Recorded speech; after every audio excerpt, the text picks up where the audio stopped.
Hi hello నమస్తే welcome to my channel Vara's kitchen adventures. ఈరోజు మన వీడియోలో పాలక్ పన్నీర్కి కావాల్సినవి పాలకూర, పన్నీర్, పచ్చిమిర్చి, కరివేపాకు, అల్లం వెల్లుల్లి, ఫ్రెష్ క్రీమ్,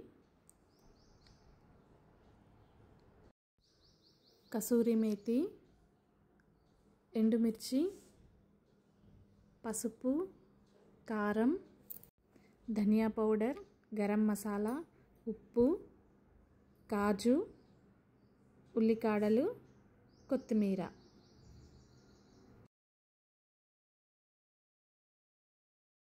ఇప్పుడు పాలకూరని ఒక 2 నిమిషాల పాటు ఉడికించుకొని పక్కన పెట్టుకోవాలి. ఇప్పుడు మిక్సీ గిన్నెలోకి ఉడికించుకున్న పాలకూర, పచ్చిమిర్చి వేసుకొని పేస్ట్ చేసుకోవాలి. ఇప్పుడు మరొక ప్యాన్ పెట్టుకొని ఆయిల్ వేసుకొని ఆయిల్ బాగా వేడెక్కాక ఎండుమిర్చి, జీలకర్ర, ఉల్లిపాయ ముక్కలు వేసుకొని లైట్ బ్రౌన్ కలర్ వచ్చేంత వరకు ఫ్రై చేసుకోవాలి.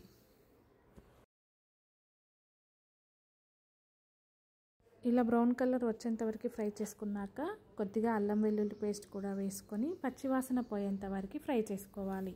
కొద్దిగా కరివేపాకు, ముందుగా మనం మిక్సీ చేసి పెట్టుకున్న పాలకూర పేస్ట్ కూడా వేసుకొని బాగా కలుపుకోవాలి.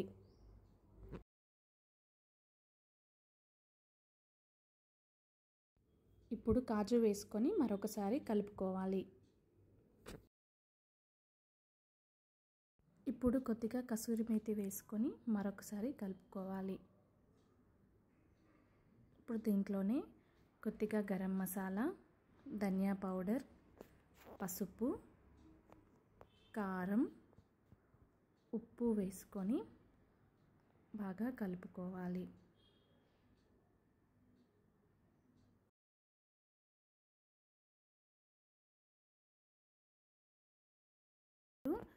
మూడు నుంచి 5 నిమిషాల పాటు మూత పెట్టుకొని ఉడికించుకోవాలి.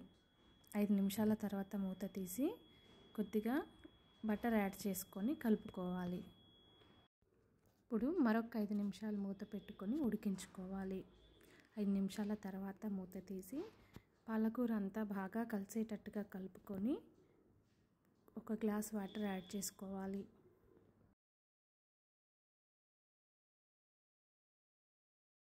మరొక 5 నిమిషాలు మూత పెట్టుకొని ఉడికించుకోవాలి. 5 నిమిషాల తర్వాత మూత తీసి బాగా కలుపుకోవాలి. ఇప్పుడు ముందుగా మనం కట్ చేసి పెట్టుకున్న పన్నీర్ వేసుకొని ఒకసారి అంతా బాగా కలుపుకోవాలి. కొద్దిగా ఫ్రెష్ క్రీమ్ వేసుకొని బాగా కలుపుకోవాలి. అలాగే పైనుండి కొద్దిగా కొత్తిమీర వేసుకొని స్టవ్ ఆఫ్ చేసుకుంటే మనకెంతో టేస్టీగా ఉండే పాలక్ పన్నీర్ రెడీ అయిపోయింది.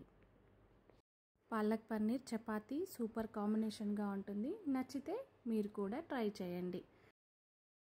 మా వీడియో కనుక మీకు నచ్చినట్టయితే లైక్ చేయండి, షేర్ చేయండి, కామెంట్ చేయండి అండ్ సబ్స్క్రైబ్ చేసుకోవడం మాత్రం మర్చిపోకండి.